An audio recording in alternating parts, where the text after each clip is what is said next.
Hello and welcome. My name is Vanessa Ortali. I am the founder of the Ladies Community and Heart and Mind Talks. Today, I'm bringing to you another interview for our online summit, The One. And the theme of this interview is one with purpose, one with self, and one with others. And today, I am bringing to you one of my favorite authors, New York Times best-selling author, Pam Grout. You may have heard of her books, E Squared, E Cubed. She's written 20 books, so this will be a really fun conversation all about how to connect with ourselves and the universe to make your life better. So welcome, Pam. I'm so excited to have you here. Hey, I'm so happy to be here. Thanks for asking me. Yeah, honestly, your books, I was at a point where I was working so hard in life and not seeing the results that I wanted. And I knew there had to be a different way.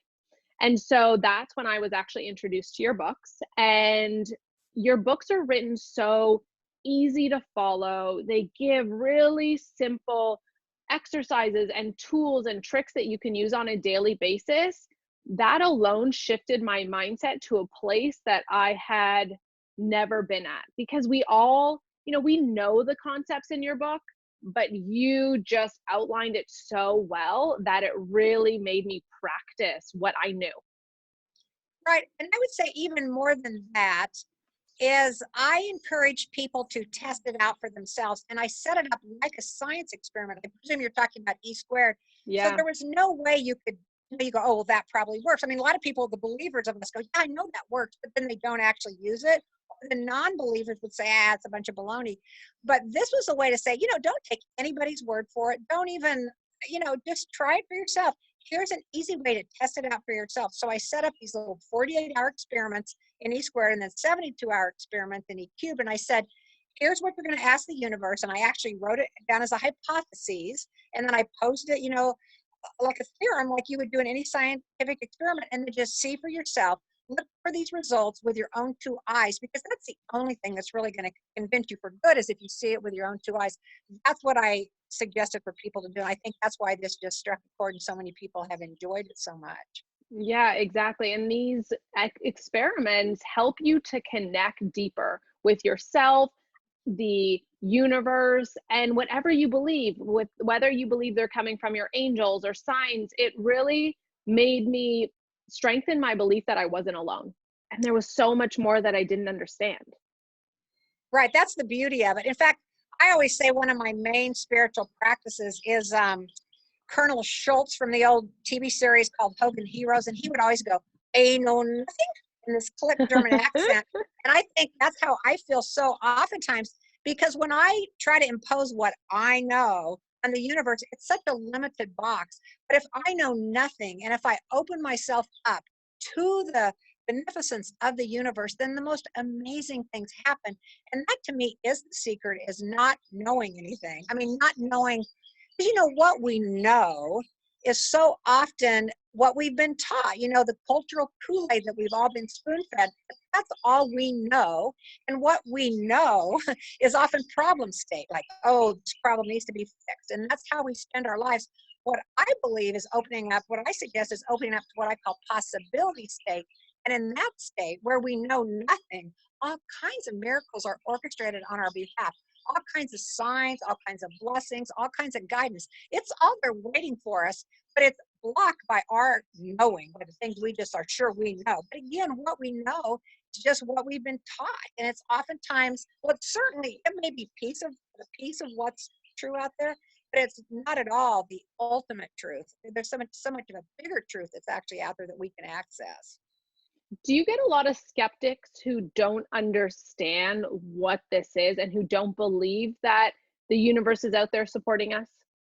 Well, I'm sure there's many, many people that would fall into that camp. However, they're not the people that normally would be attracted to my books. So yeah, I'm sure there's a lot of skeptics out there. But I don't know if you've read all of my books, but some of them I even talk about stories that skeptics have proven. Even I was like, I do not believe this stuff, but then these amazing things happen to them, and then they start believing. So my whole deal is, don't take my word for it. Don't believe anything I say. Just give it a try. What does it take? What does it hurt to try for 48 hours? I mean, how easy is that? If you find that this doesn't work for you, and if you still want to block it, then fine. That's okay too, but at least you gave it a try for 48 hours. And you know what? It's kind of fun. My whole approach was always, let me just have fun with this. If it works, great. If it doesn't, that's okay too. So you have nothing to lose. Exactly. Well, I like to say that, we want this to be sustainable, meaning that we'll continue to practice it and continue to play around, really, is the word I like to use with these principles. Well, if it's fun, then we're more apt to continue on with it. It's more sustainable because if it's not fun, if we look at it as this grim duty that we have to do every day, well, we're going to give it up pretty soon. As soon as it becomes difficult or we don't feel like it. But if it's fun, something we're playing with, then all kinds of possibilities open up and we'll be more apt to continue to practice it or continue to play with it. Yeah, totally. When did you start playing around and knowing that there was this connection with the universe that you wanted to dive into? I've always been aware of these principles. I think when I was younger, it was couched in the terms of God. There's this God that's out there, this invisible force. Although I kind of pictured God, as many of us do, as this guy with this long white beard up on this little pedestal, casting judgment on all of it. Yes, he'd help us every now and then if, we begged hard enough, if we did the right things. So I guess I always sort of believed in that. But as my understanding grew and evolved, I came to recognize that this God is anything but a guy with a white beard. It's actually kind of the sum total of all of my thoughts and my consciousness. And it's such a bigger thing. It's like the trees and the birds. And so there's this big, beautiful universal consciousness that we're all connected to, and we access out of this big, giant universal consciousness pretty much a replication of our thoughts and the energy that we're putting out there. So for me, it's just a beautiful way of evolving. So I guess I've always believed in it, but as I got older, I sort of threw aside some of the beliefs that I had about God, and I came to see it more as this completely 100% perfectly beneficent force that only has my interest. It only has my best interest at heart. That's all. There's no punishment. There's no having to do the right things. It's there, and it's up to me how I access it and how I interact with it. Yeah, I would agree. In your books, I think you gave me a better understanding of what God meant for me and realizing that it's just my connection to everything around me, period. And that there Right. was so much more around me going on for my good. Right. And once we really get it, how much love is encompassed in this force. Mhm. I mean, if we could just get that, how much love, how much joy, how much peace is available to us, it's just life changing because most of Yeah. us do believe, again, that problem state that life sucks and then you die. I mean, that is kind of the way we're taught in this culture. So I really love knowing that this force is only for my good. Even things that look like it's not for my good, or that's my judgment. Oh, this cannot be good. That even that can lead me to growth and expansion and more good things in my life. So it's really a life altering thing when you get it that only good is there for me. Yeah. What are some of your favorite experiments? Well, it kind of depends on what you're talking about. I love the first one just because it's really the first one in each squared. I just say, is there a force that has your back? I mean, it's basically simple. I may have worded it a little bit differently. So people just, spend 48 hours asking for a sign that, yes, this force is interacting with me. That's simple. I also really like the Albie Einstein experiment, which does say that everything is energy. And part of the reason for that is because so many people, if people go to YouTube and they put in the Albie Einstein experiment, you'll see all kinds of videos on YouTube of people that are using these little wands. And that's just one that basically shows that what you're thinking about makes these wands move. So your thoughts are actually affecting matter. So it's kind of a cool one because you can see it. And again, so many people put up the videos on YouTube that that's just kind of a fun thing for me too. And one of the things that's been so cool for me after writing this book is I literally get emails all the time from people, and they often start with, "You are never going to believe this." And I love it because people tell me all these stories, all these really, I mean, we might have said before, unbelievable things that happened to them when they tried out these experiments and when they started asking for guidance and asking for help. I mean, it really is mind-boggling the kinds of stories that I've heard since this book came out. So it's been a great gift for me. Every time I open my inbox, I get some new gift waiting for me. So that's really, been very meaningful to me. Yeah, that's so beautiful. What I hope you listening to this interview, I hope that this continues to spark your interest to connect to the universe, ask for signs, and see what comes your way. And try that quick little experiment in the next 24 hours or 48 hours. Ask, give me a sign that you're with me and that there's extra support helping me, and see what comes to you. And then you can pick up E squared and E cubed and try the rest of the experiments. But it's just a lot of fun. How on a daily basis do you do experiments every day, or what does your daily practice look like to implement these tools? Well, I'm a big journaler, which probably is no surprise. As a writer, I've always been a journaler. So I tend to write often my intentions, my gratitudes.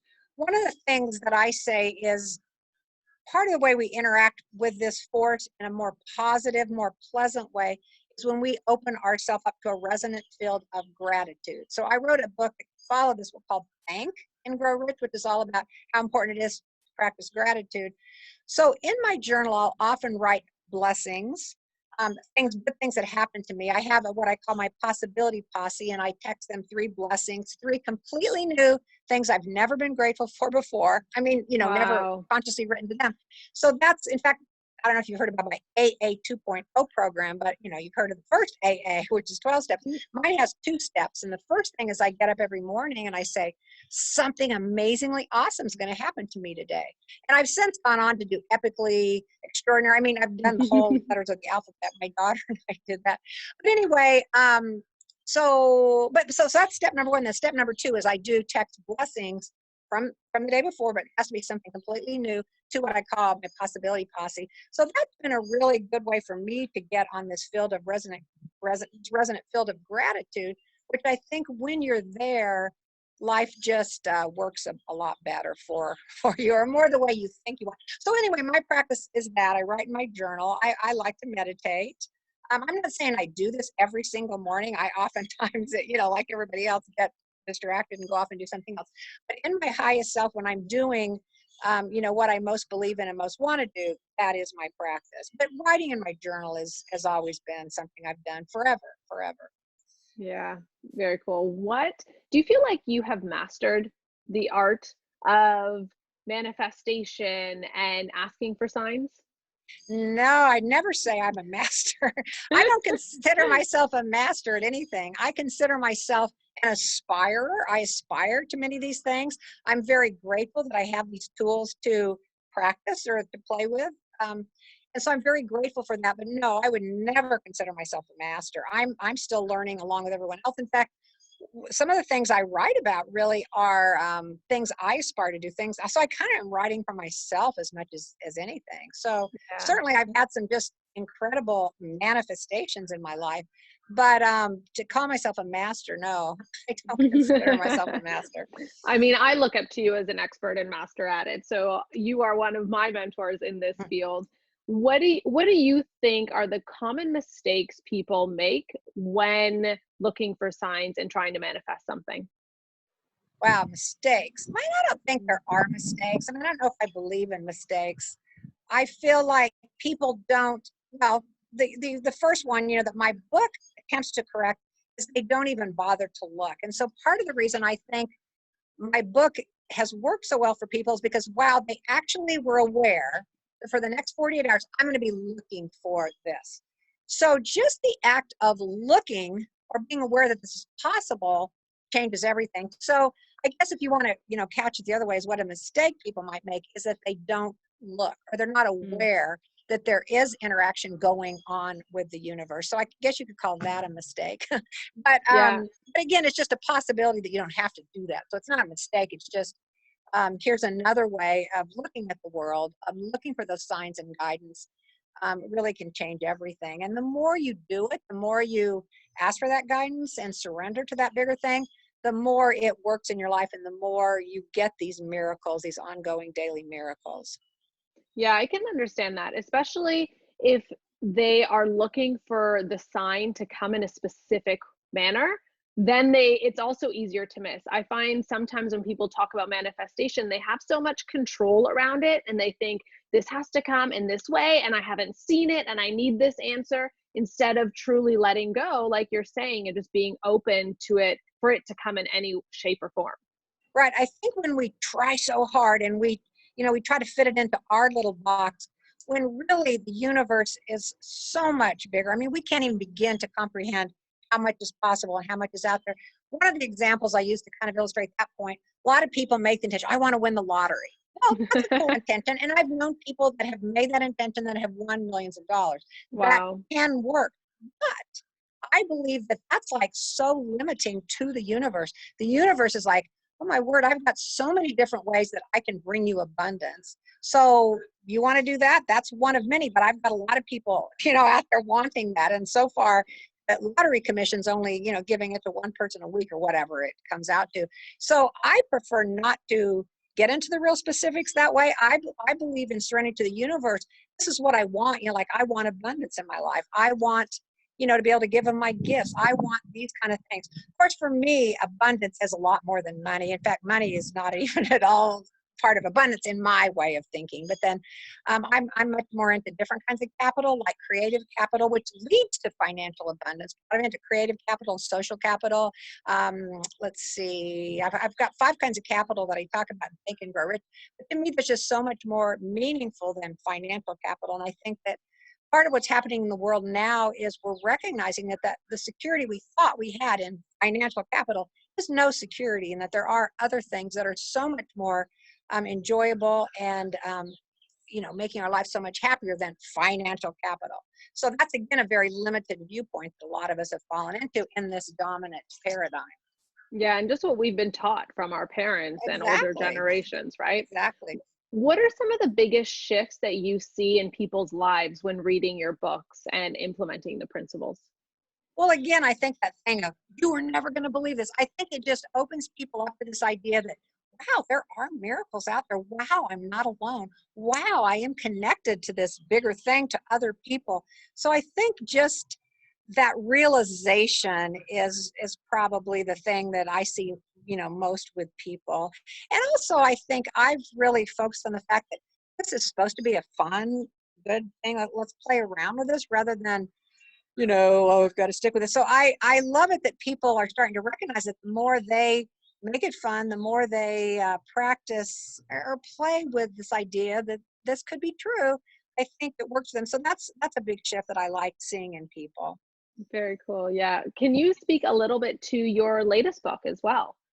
The book that just came out in 2020 is called A Course in Miracles. It's called The Course in Miracles Experiment, and the subtitle is A Starter Kit for Rewiring Your Mind and Therefore the World. Because any change we want to see in our life, it has to start within us, within our minds. And the example I often use is you don't look at the mirror and notice that your eyeshadow is smudged and try to fix it on the mirror. I mean, that's pointless. You have to fix it on yourself or within yourself. So what the Course in Miracles does, and basically what my Course in Miracles experiment is rewrite of the 365 lessons in the Course in Miracles, the spiritual tome that's been around for about 50 years. And so what I've done, again, my philosophy is make it fun, make it understandable. So I've taken the 365 lessons that people are encouraged to do, to go through in a year, and I've rewritten in a way that's really fun, kind of a lot of pop culture references, and made it so people maybe really will stick with it so they can get those giant mind shifts that are available to us. I need to get a group of people together and just do those because I love your writing and it'll be so fun to do with a group of people. And then we can all come to each other and think, wow, you'll never believe what happened. Yeah, yeah. Yeah. And then we'll be emailing you, Pam.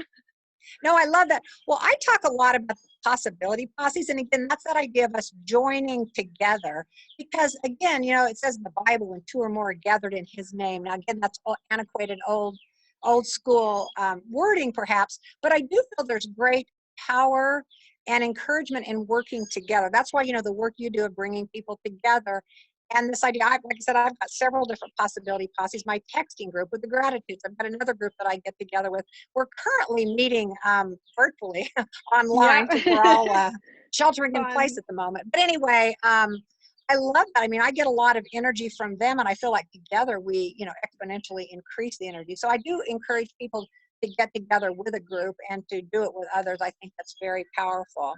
Yeah.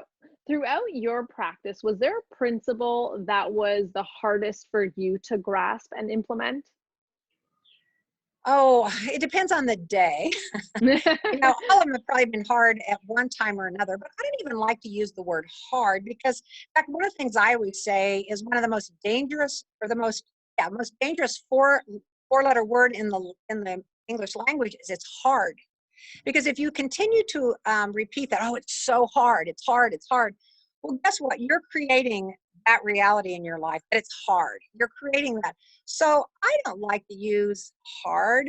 And I've had just some amazing turnarounds by recognizing that it could be easy. What if these principles that we've struggled with, that we think are so hard, what if we said they're easy? What if that simple mind shift, that simple change in the energy field we're putting out could change everything? So quit saying it's hard and just recognize that there is assistance from the other side to make it easy. So yeah, you can continue to believe something's hard, or you can be open to the possibility that there is plenty of outside help available by just connecting with it. Yeah, that's what you're so great at, just helping people to see a different perspective and know that there could be a different way. Even with your statement that you make in the morning of, today is going to be an awesome day. I wonder what's going to happen today. This is just going to be spectacular. And so setting yourself up for success so that you feel better and you just have a better, more fun and happy life. Hmm. Yeah. What do you wish that your younger self knew? Oh, wow. Well, I'm pretty happy. My life, it's had its ups and downs, of course, but I am really grateful, I think, for all of the ups and the downs. I can't really think of anything at this moment that I wish my younger self knew. I wished, I guess more that I mean, there's things that my older self doesn't always know, Yeah. that it does know but forget. So I guess if I was going to make a wish of changing anything, it'd be that I would have less and less of those days where I forget and more of those days where I do remember the beauty and the Yeah. joy and, all the good stuff. So beautiful. Is there a message that you want to leave people with as we finish up this chat? No, just that please try this out for yourself. Just pose that if. What if there really is a force that I could connect with, an energy field that truly does love me, that truly does want to bless me, interact with me, and give me guidance? What if? Just be open to that. That would be my wish for people that are listening to this. Yeah, that would be such a beautiful world, right? And just an amazing day. Just hearing you say that opens up my heart and makes me feel in peace. Yeah. Where can people find you and find out more about your books and everything that you're up to? I have a website. It's pamgrout.com, and I'm on all the socials, Twitter, Instagram, Facebook, at Pam Grout. So if anybody knows my name, they can find me. And of course, my books are available everywhere as well. So yeah, I'm pretty easy to find if you go looking. Awesome. Sounds good. Well, go check out her books. And if you want to join my new Course in Miracles experiment group, let me know because this is something I want to get into. Thank you so much for taking the time to write your books in such a fun and easy and joyful way, and for changing all of the people's perspective and just helping us to look at life differently because Oh, I love your energy and you're a beautiful soul. Thank you, Pam. thank you, Vanessa. Yeah, well, thank you so much for listening. I hope you go out there and try some of these experiments. Have fun with the universe and know that you're not out there alone. Sending you so much love. Bye for now. Bye.